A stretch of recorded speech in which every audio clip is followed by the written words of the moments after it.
The views and opinions expressed in The Fact Is with Hollis Grant are those of Hollis Grant and do not necessarily reflect the official policy or position of Droids Canada Network. Droids Canada Network does not take responsibility for any content or position produced by Hollis Grant and his show. Listener discretion is advised.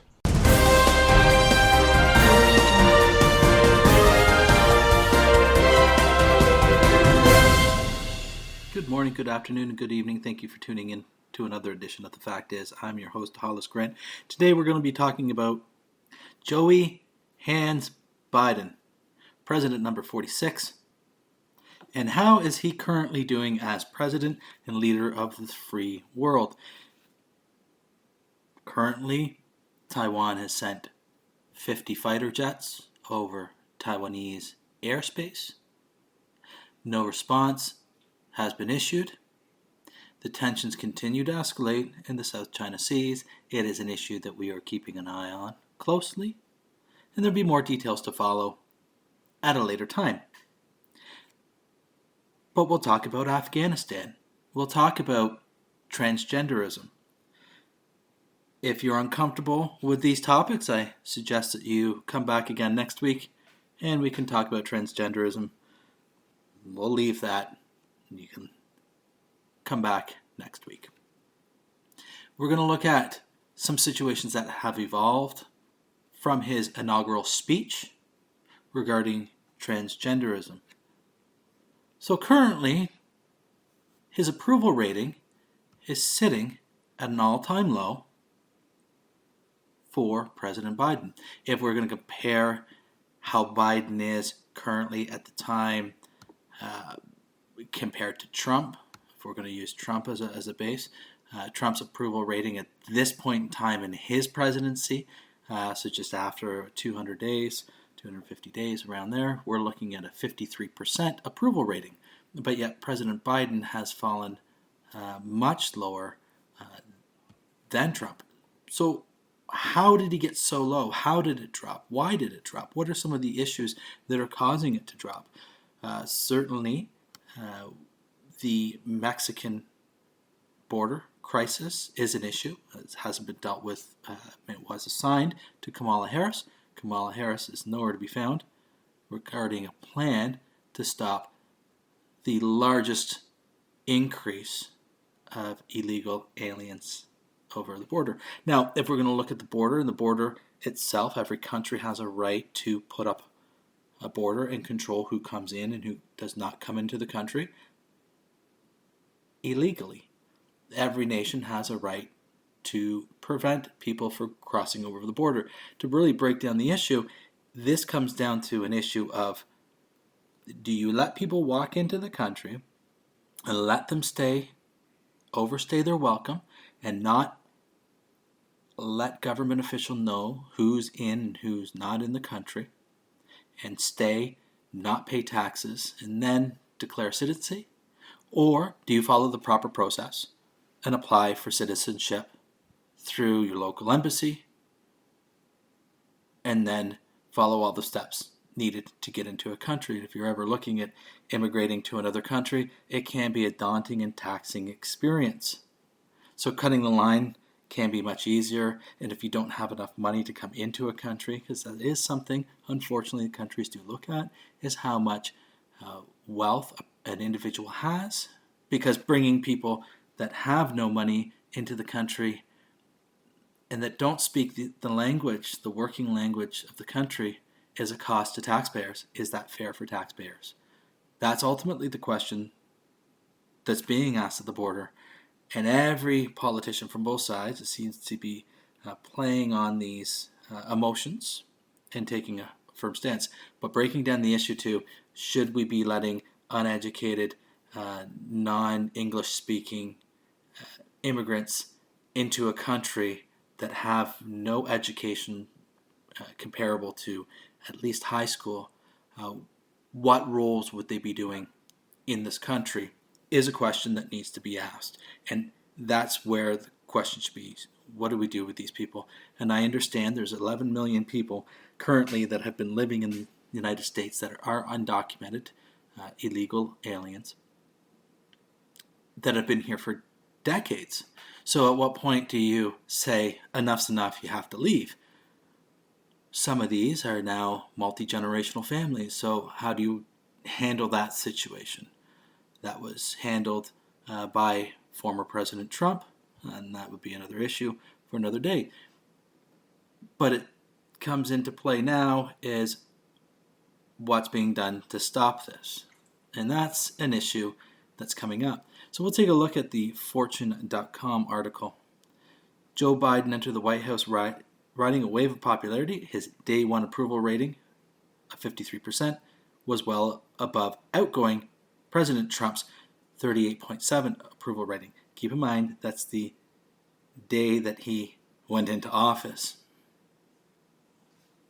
But the honeymoon phase is over. As of Thursday, Biden's approval rating stands at just 44.2% according to 538's aggregation of leading pollsters. At the same point in the first term, President Reagan was 55.6, George W. Bush 67.6, Bill Clinton at 50.2, George W. Bush, that'd be George W. Bush, I guess, Jr., you could say, 82.9, and then Barack Obama at 52.3. All had much higher approval ratings. Meanwhile, Biden's current rating is a little bit higher than Trump's 38.1 rating was on day 261 in office. Now, you're going to find different numbers because what's happening here in this particular article, they're handpicking the statistics. So you'll find when you're looking at polls, these numbers, and journalists will start to apply certain numbers or key details, and they'll say, and it's in the wording. So we've covered that on past episodes on the show. You can go back to take a look at droidscanada.com for those. Mainly in the Saul Alinsky series, where we did talk about how you're writing in a particular way to push your truth forward. And so just taking a case into the first paragraph here, as we're comparing Donald Trump to Joe Biden, but we're taking Trump on day one Biden on day one, but Trump on his last day of presidency, when everything was going into chaos and he was going on a mad ranting spree on Twitter. So it wasn't his particular shining moment of his presidency. So during the first few months of his administration, Biden was doing quite well. In March, he passed a very popular $1.9 trillion economic aid package, including a $1,400 stimulus check for most households. Meanwhile, he was also oversaw COVID-19 vaccine rollout, which corresponded in a big boost to consumer confidence in the economy. By the last week of July, his 52% approval rating was nearly identical to his day one approval rating. But as the summer came to a close, things started to change. For starters, the U.S. pullout from Afghanistan did not go on as planned. On July 8th, Biden told reporters the likelihood there's going to be the Taliban overriding everything and owning the whole country is highly unlikely. That was July 8th. So July 8th, he's telling, no, it's not going to happen. And within 1 month, it's exactly what happened. Something that's resulted in weeks of bad press, stranding hundreds of Americans and American aides overseas in Taliban-run country. It does not look good. Keeping in mind, leaving the equipment, leaving all the army equipment, the guns,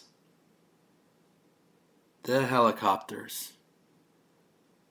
Now, part of leaving that, you don't have to worry the Taliban wouldn't know how to fly these Black Hawk helicopters, but it doesn't mean that they can't sell them. It does not mean that they can't sell them to Iran. They cannot maybe sell them over to China. So when we look at the Taliban is now the recognized form of government, and they have this military equipment, how are other countries in the world looking towards the Taliban? It's very interesting. Prime Minister Justin Trudeau from Canada has mentioned the Taliban recently. An article from CTV News, Trudeau joins G20 leaders in pushing Taliban aid for access and respect for rights. Canada joined its G20 allies in pushing Afghans' new Taliban rulers to allow humanitarian aid to better reach the country's suffering people. During a virtual summit, Prime Minister Justin Trudeau and his fellow G20 leaders discussed the crisis in Afghanistan created by the Taliban rout of Kabul's Western-backed government, or we can basically say Joe Biden's exit strategy.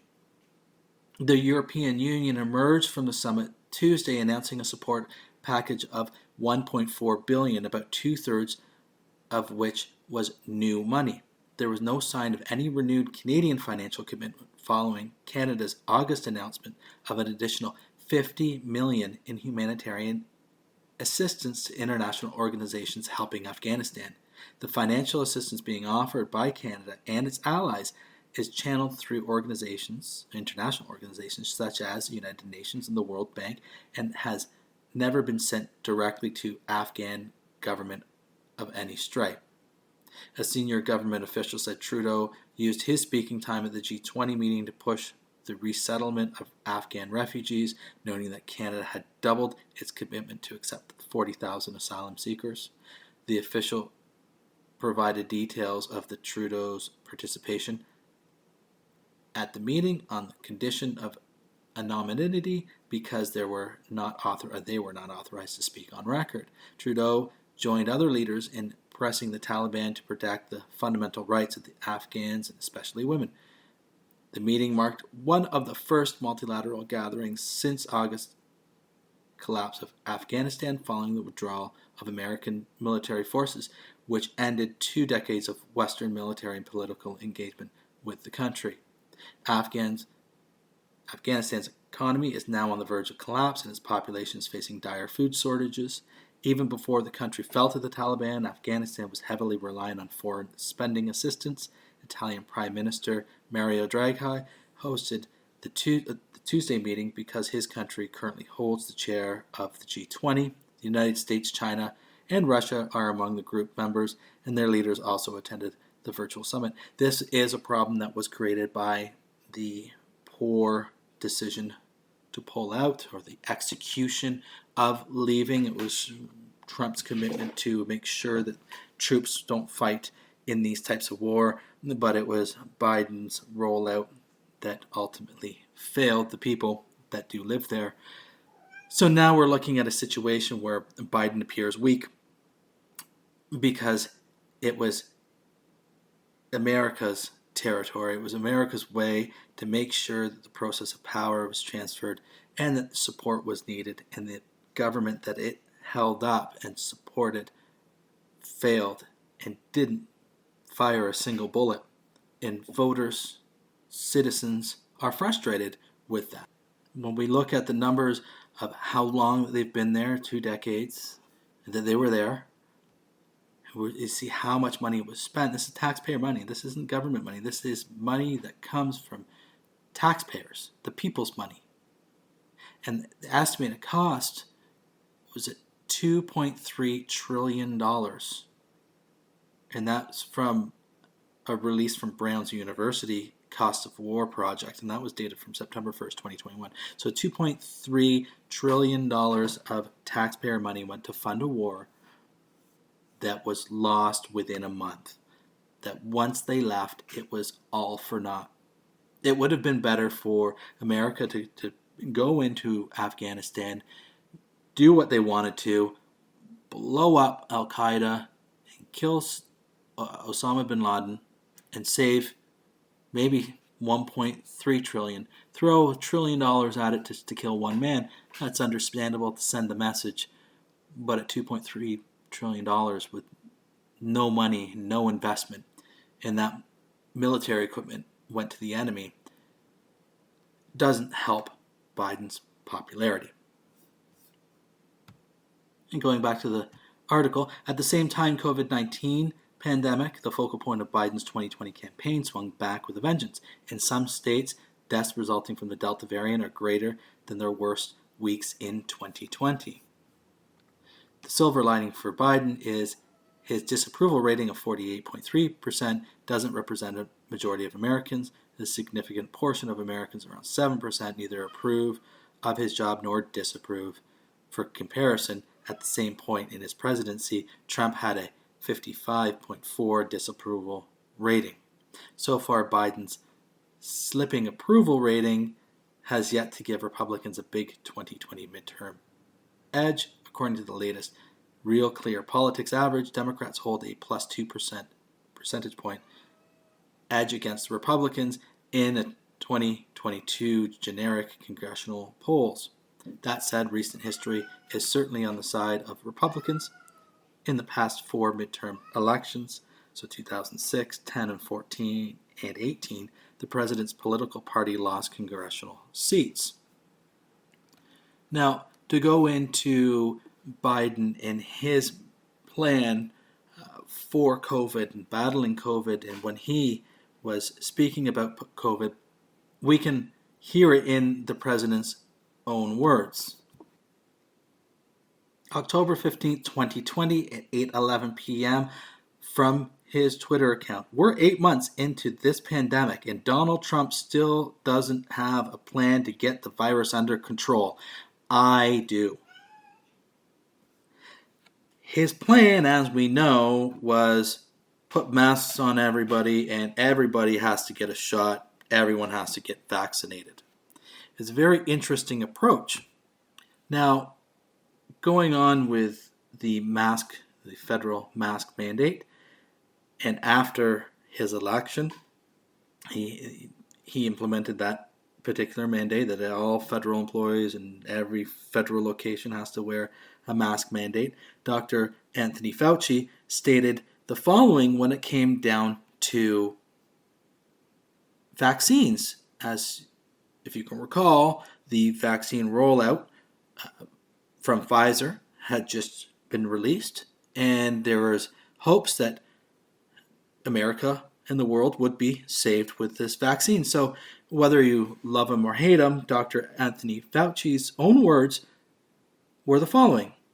Let's say we get 75%, 80% of the population vaccinated. I believe if we do it efficiently enough over the second quarter of 2021, by the time we get to the end of the summer, i.e. the third quarter, we may actually have enough herd immunity protecting our society that as we get to the end of 2021, we could approach very much some degree of normality. Now, 10 months after Dr. Fauci made that statement, President Biden said the following. The important thing we need to do is get more people vaccinated. The vast majority of Americans are doing the right thing. Over 77% of adults have gotten at least one shot. About 23% haven't gotten any shots. And that distinct minority is causing an awful lot of us, an awful lot of damage for the rest of the country. This is a pandemic of the unvaccinated. Now, you've heard Dr. Fauci speak, saying that if we hit this herd immunity, we should be able to have enough people vaccinated, the 75%. We're getting to that. And 10 months later, President Biden doesn't listen to his health advisor and says everyone must have more vaccines. It's the people that aren't vaccinated. It's a small majority of people or a small minority of people that are causing the problem. So we got to get everyone vaccinated. Everyone vaccinated. I go back to a prior episode where we know that $16.3 million Pfizer spent lobbying the federal government in 2019, and it is paying off well today when a president is saying, we need these vaccines. Don't listen to the science, we need the vaccines. Moving on to another subject, in this particular issue of transgenderism. In my inaugural address, I said the American story depends not on one of us, not on some of us, but on all of us. So I'm proud to join you today to celebrate the courage of transgender individuals. As a nation, We have made significant progress in securing the civil rights of the LGBTQ plus Americans. But we recognize that too many transgender people still face systemic barriers to freedom and equality. Too many transgender Americans face violence, harassment, and discrimination in employment, healthcare, public accommodations, and housing. Nearly 1 in 3 transgender Americans has experienced homelessness at some time in their life. The crisis of violence against transgender women, especially transgender women of color, is a stain on our nation's conscience. A survey last year found that more than half the trans and non-binary young people had considered suicide. What a painful, powerful reminder of how much work we have to do to help trans youth feel supported in living their lives, their authentic selves. And as we work to change the hearts and minds, we also have to change the laws. That's why on my first day in office, I signed an historic executive order directing federal agencies to build on the Supreme Court's Bostock ruling, protecting transgender Americans from discrimination. In the words of the order, every person should be treated with respect and dignity and should be able to live without fear, no matter who they are or whom they love. In our first 100 days, my administration rescinded the ban on transgender individuals serving in the military and appointed the first openly transgender American to be confirmed by the United States Senate, and to move fully to protect the civil rights of transgender Americans.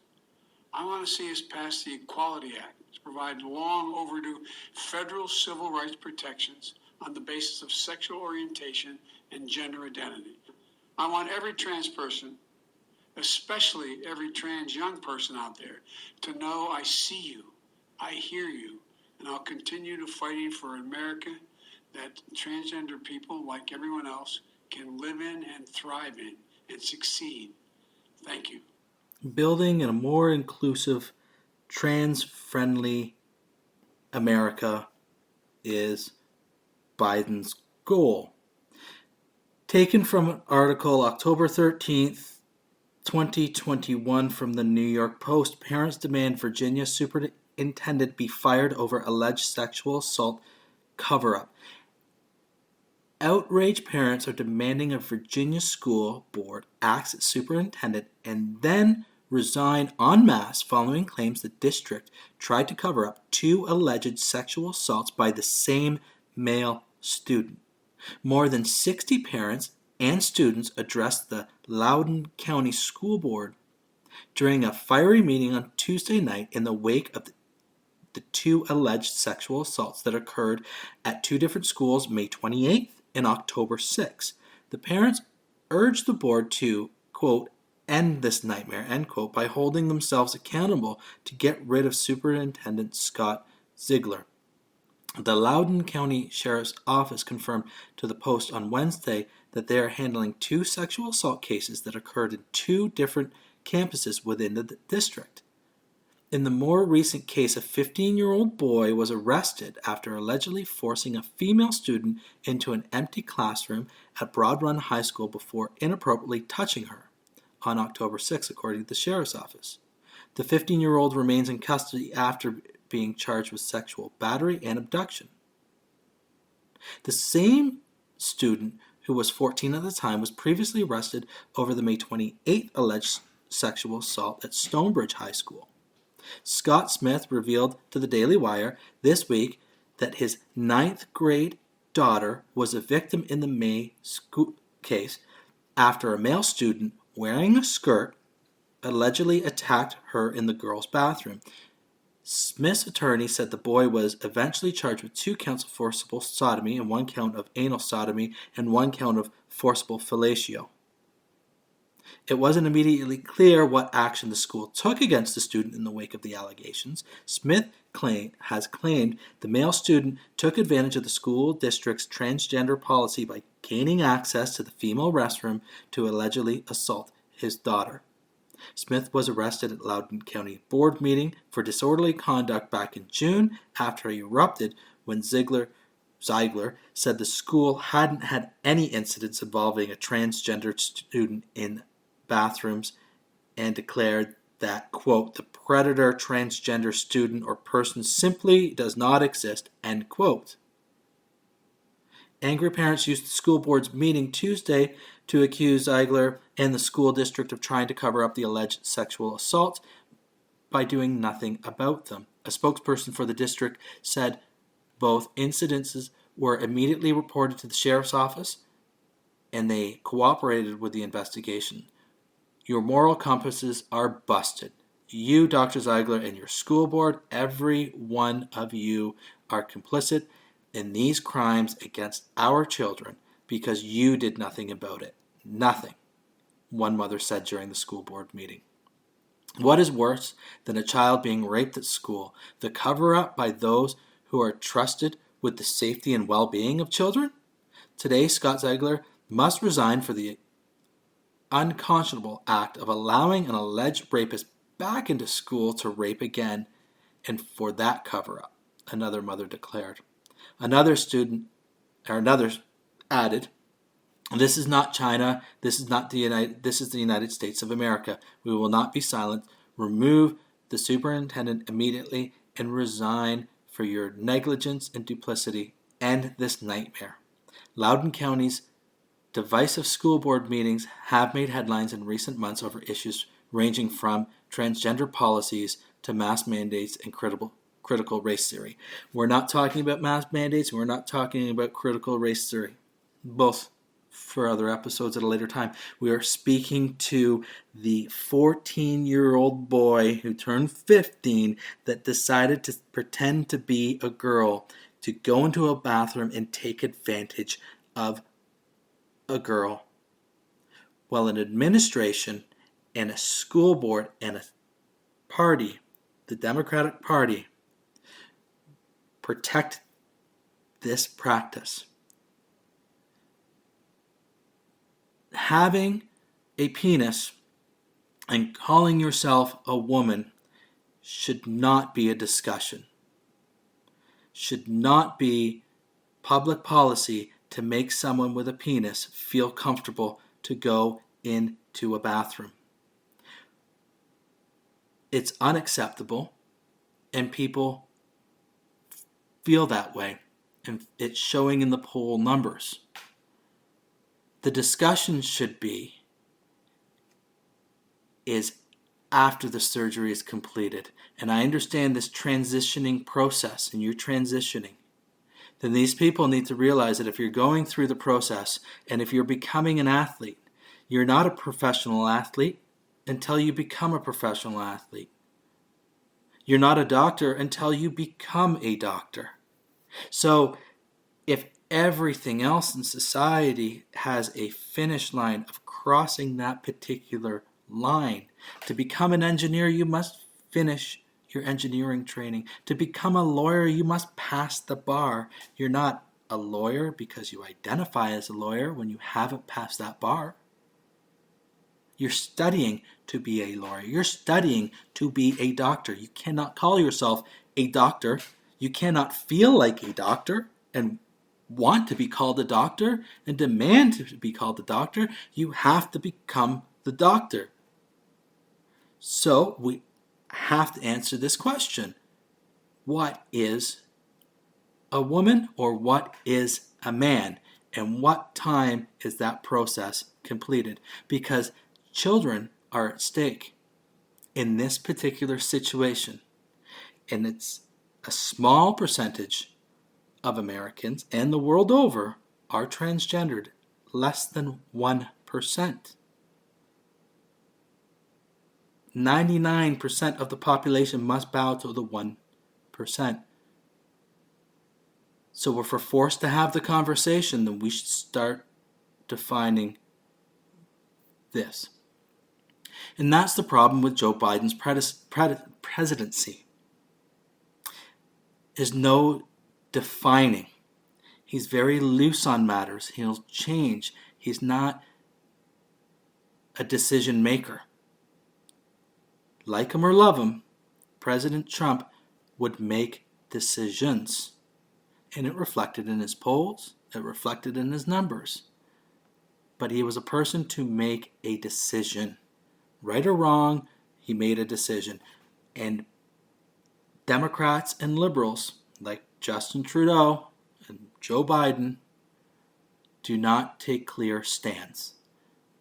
I'd like to thank you for tuning in to this edition of The Fact Is. Have yourself a great week. I'm your host, Hollis Grant. Dan, what happens every Thursday? That would be DCR Droids Canada Radio. And what time is it on Thursday? That's from 9 till 11 p.m. Dumb question. Where do you find it? You find that at accessradio.ca. And what's the best part? It's